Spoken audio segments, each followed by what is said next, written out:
सज्जन करहि प्रकार। ऐसा ऐसा श्रोता यदि मिल जाए, एक भी मिल जाए तो कह रहे फिर वक्ता जो है वो गूढ़ से गूढ़ बात को भी प्रकट कर देता है।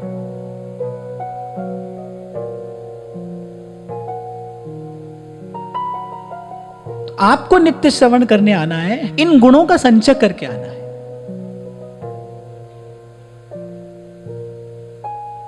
क्योंकि मेरे माध्यम से जो सुनाता है वो तो सब जानता है, मैं नहीं सुनाता हूं।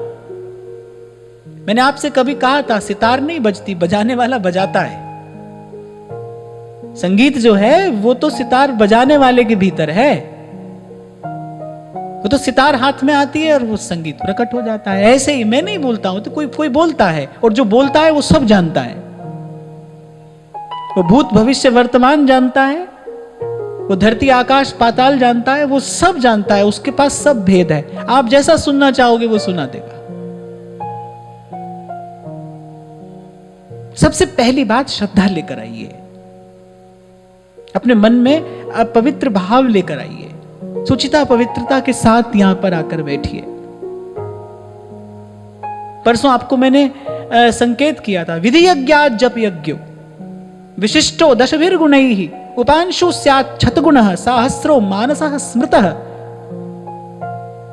अनेक अनेक कर्म कांड आदि करके जो यज्ञ संपन्न किए जाते हैं, कहते हैं उससे कई गुना श्रेष्ठ जप यज्ञ है। फिर उपांशु है, फिर मानसिक जप है। ऐसे ही जो कथा है ये भी यज्ञ है, सब यज्ञों से श्रेष्ठ यज्ञ है। क्यों? क्योंकि भगवान की ओर आपका मेरा मन, आपकी मेरी वृत्ति ले जाने वाली है। भगवान की कथा तीर्थ है। यहां पर आकर बैठना रोज एक प्रकार से तीर्थ में गोता लगाना है।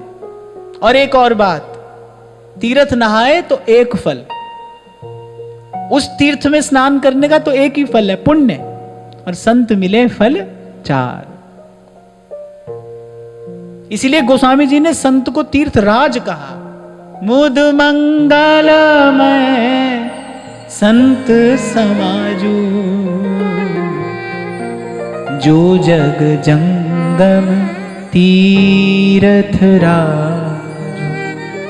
तीर्थराज है, चारों फलों को देने वाला, धर्म अर्थ काम मोक्ष सबकी सिद्धि कराने वाला, ये तीर्थराज है। और संत की सेवा अगर कोई निष्काम होकर कर दे, तीर्थ नहाए एक फल, संत मिले फल 4, तो फिर सदगुरु मिले अनंत फल। कहे कबीर विचार, कबीर जी कह रहे बहुत विचार करिए, बात कह रहा हूं मैं।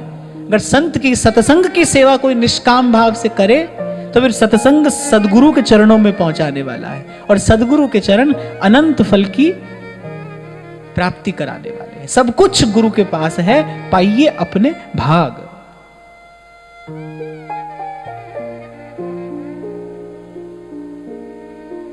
इतने ऐसे इस प्रसंग में महादेव ने कथा कैसी हो, श्रोता कैसा हो, वक्ता कैसा हो, सब बात स्पष्ट करके कही है। वक्ता कैसा होना चाहिए, कथा का स्वरूप क्या होना चाहिए, श्रोता कैसा होना चाहिए। बोले उकाक भसुंड बहोरी, न भगनाथ पर प्रीति न थोरी। सब विधिनाथ पूज्य तुम मेरे, कृपा पात्र रघुनायक के। जब बहुत स्तुति कर दी गरुड़ जी ने। अब भगवान का भक्त कैसा होता है, मान मान अपमान सम। वो तो किसी भी प्रकार से अपनी मान बढ़ाई स्वीकार कर ही नहीं सकता। भक्त के लिए तो असह्य है ये। दाता एक राम भाई, वही दे रहा है सबको, मेरे को भी वही दे रहा है, आपको भी वही देगा।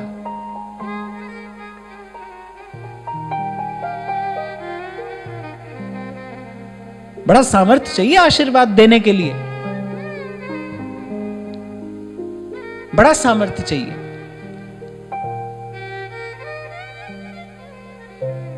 तो कागभूषुंडी जी तो गरुड़ जी द्वारा की गई जो स्तुति थी झेल ही नहीं पाए, उनके लिए तो वो सही ही नहीं थी। और अभी आपसे मैं कह रहा था ना, भक्त ही कह रहे हैं नारायण हरि भक्त की प्रथम यही पहचान, आप अमानी होए रहे देत और को मान।